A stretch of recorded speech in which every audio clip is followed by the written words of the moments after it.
Hey friends, it's Alex and today I am talking to you about some books on my TBR that feature asexual representation.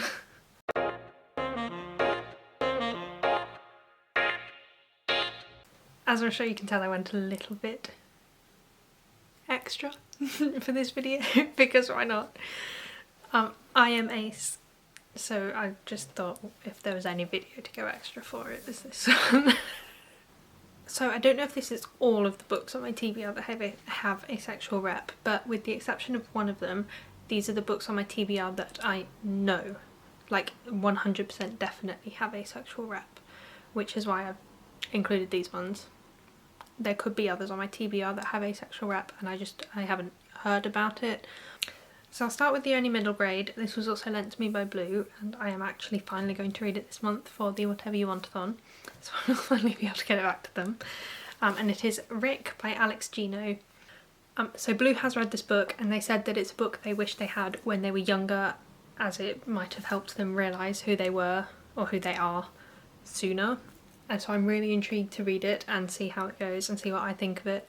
But I do think that it, even without having read it, I think it's great that there is asexual rep in middle grade, because I didn't know asexual was a thing until I was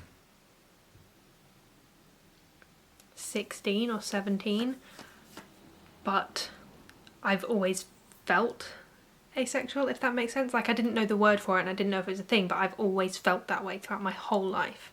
So having something portraying that in fiction that was aimed for younger kids is really important, because there are probably lots of kids who feel like that and just don't know it's a thing, and so having this represented in fiction is really going to help. And I'm really excited to pick this one up. Should be picking it up really soon, like me and Beth and Blue are going on holiday and this is one of the books I'm taking on holiday. Okay, so the rest are all YA as far as I know. So the next two are also ones that I'm going to be taking with me on holiday and reading. I'm going to do like an asexual reading vlog. And so I'll do, the next two books will be the other ones I'm reading for that. So I have Baker Thief by Claudie Arsenault. I don't know much about this at all. It's just been featured on a few lists recently of books with asexual characters, and it does sound kind of interesting. As far as I know, it follows two characters, Adele and Claire, and Adele is trying to catch a thief who stole something from her and her family. The thief is Claire, who is also a baker, and the things she's stealing actually contain witches' souls, so I assume she's stealing them to free the witches. I could be wrong, but apparently they contain trapped witches' souls and I think people use them for energy, yeah. So I'm intrigued by this one. I'm interested to see what I think of it. It sounds really interesting and I'm interested to see the asexual rep. And then the last book that I'm reading for that reading vlog is the only one on this list that I'm not 100% certain has asexual rep. I think it was tagged on Goodreads. One of the shelves was LGBTQ asexual. So I'm going off that. So I could be wrong. But it is Elatsoe by Darcy Little Badger. I first heard about this on Kayla from Books and Lala's channel. I love Books and Lala. You should definitely check her out. And this one just sounds really super interesting as well. So this says, imagine an America very similar to our own. It's got homework, best friends and pistachio ice cream. There are some differences. This America has been shaped dramatically by the magic, monsters, knowledge and legends of its peoples, those indigenous and not. Some of these forces are charmingly everyday, like the ability to make an orb of light appear or travel across the world through rings of fungi. Other forces are less charming and should never see the light of day. Elatsoe lives in this slightly stranger America. She can raise the ghosts of dead animals, a skill passed down through generations of her Lipan Apache family. Her beloved cousin has just been murdered in a town that wants no prying eyes. But she's going to do more than pry. The picture-perfect facade of Willoughby masks gruesome secrets, and she will rely on her wits, skills and friends to tear off the mask and protect her family. And I believe the author Yes, the author is a member of the Lipan Apache tribe, so it is an Own Voices novel as well, for the Indigenous rep. I don't know if it's Own Voices for the asexual rep. But yes, I'm very excited to read this one, and I'm excited to see if it actually does have asexual representation or if Goodreads is lying to me. But even if it doesn't, I am still interested in this book. Okay, so now I'm on to books that I'm not planning on reading within the next week and a half, but they are ones I hope to get to promptly. So I have We Awaken by Callister Lynn. I think I found this one on another like list of asexual books, and this one is definitely 100% an asexual book, because in the synopsis it says that it follows one character helping another character understand asexuality and realise that she is also asexual. This also seems to have a bit of a speculative magical twist, because it involves... So one of the characters, called Ashlyn, is like a dream person, and Victoria is seeing Ashlyn in her dreams, but then Victoria needs Ashlyn's help in the real world, and so Ashlyn like assumes human form and helps her with something, and they kind of bond over asexuality. And I'm really interested to read this one. I feel like this is like a lesser known book maybe. I've never heard anyone talk about this before. I've only ever seen it on this list, so I'm interested to give it a go and see what I think of it. Also, the cover is just really, really pretty. I love it.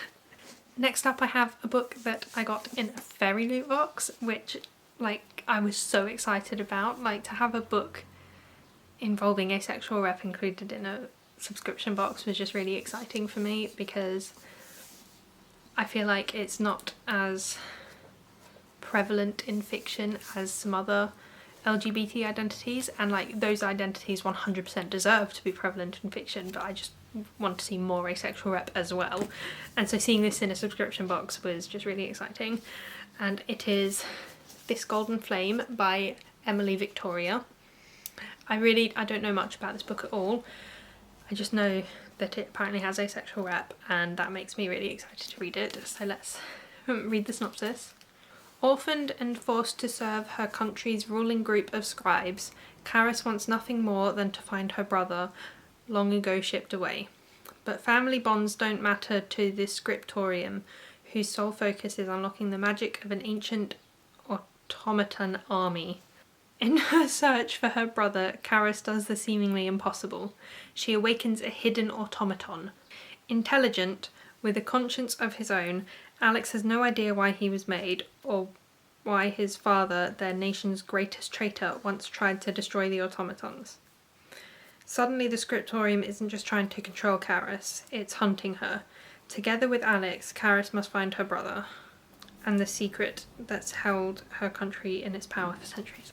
And the naked hardcover is really pretty because it's Fairly edition.